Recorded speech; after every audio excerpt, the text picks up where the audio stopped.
शुभ संध्या आप सभी को। मैं डॉक्टर खुशबू वर्मा। आज हम कक्षा 8 के हिंदी पाठ्य पुस्तक बसंत का पाठ 2 कामता नाथ की लिखी हुई कहानी लाख की चूड़ियाँ पर चर्चा करेंगे। लाख की चूड़ियाँ अब चूँकि कहानी है तो पाठवाचन छोटे से वीडियो में संभव नहीं है, तो कहानी का सार ही मैं यहाँ बताऊंगी आपको। कहानी में लेखक है, लेखक के मामा का गांव है और ये मामा के गांव में रहने वाला एक मनिहार बदलू है। मामा की लड़की का भी जिक्र आता है, उसके छोटे मामा की लड़की का भी जिक्र आता है। इतने ही जिक्र है और गांव के संगी साथी दोस्तों का भी जिक्र है। इस कहानी में लेखक बताता है कि जब वो छोटा है तो वो अपने मामा के घर जाने का बहुत उसको चाव होता है, बहुत खुशी खुशी जाता है। उसे खुशी इसलिए लगती है सबसे ज़्यादा इस बात से कि मामा के गांव में बदलू नाम का एक मनिहार है, जिसके पास वो जाता है। वह लाख की चूड़ियाँ बेचता है, बनाता है और बेचता है। और वह जब भी मामा के गांव जाता है बदलू के पास जाता है, बदलू मनिहार के पास जाता है और वहाँ अपने लिए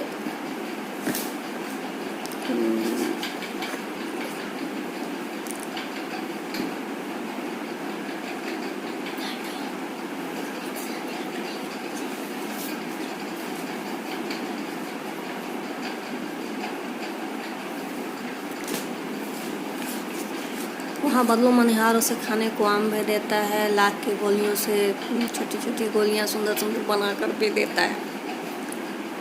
सब बच्चे, गांव के बच्चे उसे बदलू काका कहते हैं, इसलिए वो भी बदलू काका कहता है। चूँकि मामा का गांव का है, मामा के गांव का है, इसलिए उसको बदलू मामा कहना चाहिए। लेकिन वो भी सब बच्चों के संग उसे बदलू काका ही कहता है। और बदलू काका भी उसे बड़ा प्यार करता है और उसे लला कहकर पुकारता है, जबकि उसका असली नाम जनार्दन। बदलू मनिहार उसका पैतृक, मनिहारे करना उसका पैतृक पेशा। मनिहारी मतलब होता है वह जो चूड़ियाँ बनाता है, चूड़ियाँ बेचने वाला, चूड़ियों का पेशा करने वाले को मनिहार कहते हैं। सारे गांव की स्त्रियाँ उसी की बनाई हुई चूड़ियाँ पहनती हैं और उसके बदले में क्या देती है उसे, जो उसकी ज़रूरत हो, ज़रूरत का सामान हो, आटा, चावल, सब्ज़ी, अन्य ज़रूरत की चीज़ें देती है। पैसे का सिस्टम जो है उसके यहाँ भी लागू नहीं है। जैसे हम लोग कोई भी चीज़ खरीदते हैं तो उसके एवज़ में पैसा दे देते हैं, तो कहीं से कोई भी चीज़ खरीद सकते हैं। लेकिन बदलू के यहाँ वस्तु विनिमय का प्रचलन है, यानी कि चूड़ियाँ लो और कोई भी सामग्री उसको ज़रूरत की दे दो। यह वस्तु विनिमय कहलाता है। अंग्रेजी में इसको बार्टर सिस्टम कहते हैं। ठीक है। बदलू को कांच की चूड़ियों से काफ़ी चिढ़ है। कांच की चूड़ियों से इसलिए चिढ़ है कि शायद वो उसके पेशे पर प्रहार करती है, आघात करती है। और कहानी के अंत में बहुत सालों बाद ये देखा गया है कि वह अपने पेशे से उसका पेशा भी बंद हो जाता है, क्योंकि लोग शहर की आई कांच की चूड़ियाँ पहनने लगते हैं।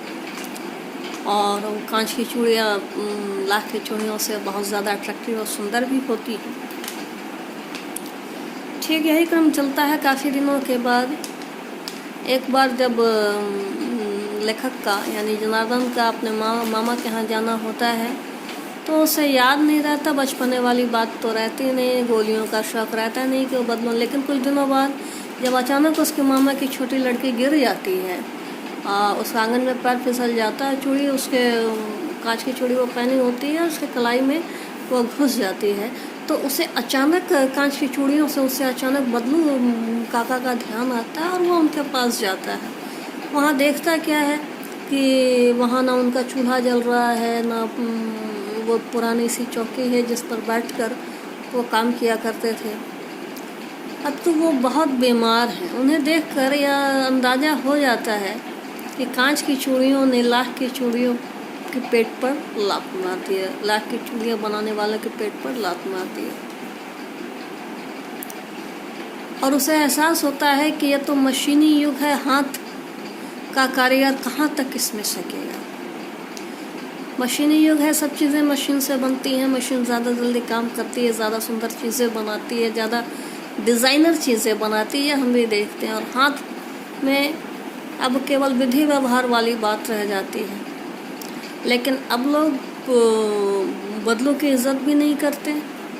बदलू आखिरी चूड़ी बनाता है ज़मींदार की बेटी की शादी के लिए, वह भी ज़मींदार उससे मोल तोल करता है और 10 पैसे में देने की बात करता है।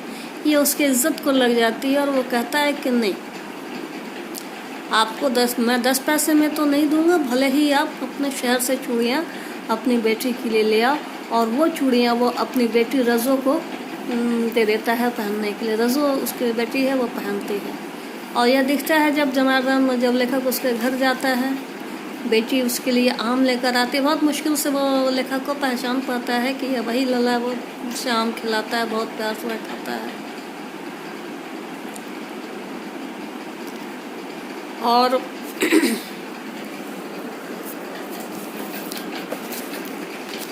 जब लेखक कहता है कि गाय दूध तो देती हो, है ना काका, तो वो बोलता है कि बेटा गाय कहाँ है, यानी कि वो अपने पेट पालने के लिए गाय को भी बेच देता है। लेखक जनार्दन हाथों में चूड़ियाँ देखता है तो उसे एहसास होता है, और जिस दृष्टि से वो लाख की चूड़ियाँ उसकी बेटी के हाथ में देखता है, बदलू की नज़र से यह दृष्टि छिप नहीं पाती और वह ज़मींदार वाली बात उसे बताता है। लेखक को यह देखकर बड़ा आश्चर्य होता है और साथ ही इस बात की खुशी भी होती है कि बदलू ने सामाजिक व्यवस्था से हार नहीं मानी। उसका व्यक्तित्व कांच की चूड़ियों जैसा नहीं है जो आसानी से टूट जाए।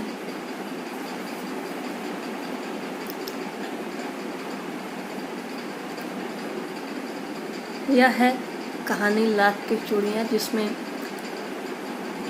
मशीनी युग के आने के कारण छोटे छोटे कुटीर उद्योगों पर जो हाथ से काम करने वाले लोग हैं उन पर क्या असर पड़ा।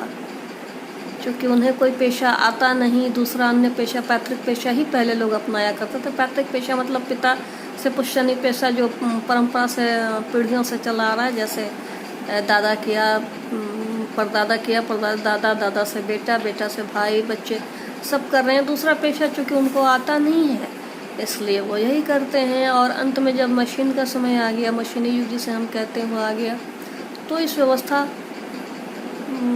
से उनके हाथ पैर कट जाते हैं। यह है पाठ का सार। पुस्तक होती पास में तो शायद इससे बेहतर समझा पाती, लेकिन कहानी समझने का, उसको ध्यान रखने का, प्रश्नोत्तर का यही एक ज़रिया है कि आप कम से कम पाठ तो समझ पाएँ। अब हम लोग देखेंगे इसी वीडियो में कहानी सी। कहानी सी में आपको पाठ से ही प्रश्न है। पहला प्रश्न है, बचपन में लेखक अपने मामा के गांव चाव से क्यों जाता था और बदलू को बदलू मामा न कहकर बदलू काका क्यों कहता था। आपको पहले ही बताया कि लेखक हर साल गर्मी की छुट्टी में अपने मामा के यहाँ गांव जाता था और बदलू मामा उसे पसंद थे क्योंकि वो उसे खेलने के लिए लाख की रंग बिरंगी गोलियाँ देते थे, मलाई वगैरह खिलाते थे, आम खिलाते थे, बड़े प्यार से उसे अपने पास बैठाते थे। और चूँकि गांव के सारे बच्चे उसे बदलू काका ही कहते थे, तो वह भी उन बच्चों के समेत उन्हें बदलू काका ही कहता है। यह आपके पहले प्रश्न का उत्तर है कि बचपन में लेखक अपने मामा के गांव चाव से क्यों जाता था और बदलू को बदलू मामा न कहकर बदलू काका क्यों कहता था। दूसरा प्रश्न है, वस्तु विनिमय क्या है, विनिमय की प्रचलित पद्धति क्या है। वस्तु विनिमय मैंने आपको अभी समझाया कि यहाँ पे बदलू के पास जो भी लोग आते हैं चूड़ियाँ लेने, चूड़ियाँ ले जा लाख की चूड़ियाँ ले जाते हैं और बदले में उसे अनाज वगैरह जो भी ज़रूरत का सामान है उसे दे जाते हैं।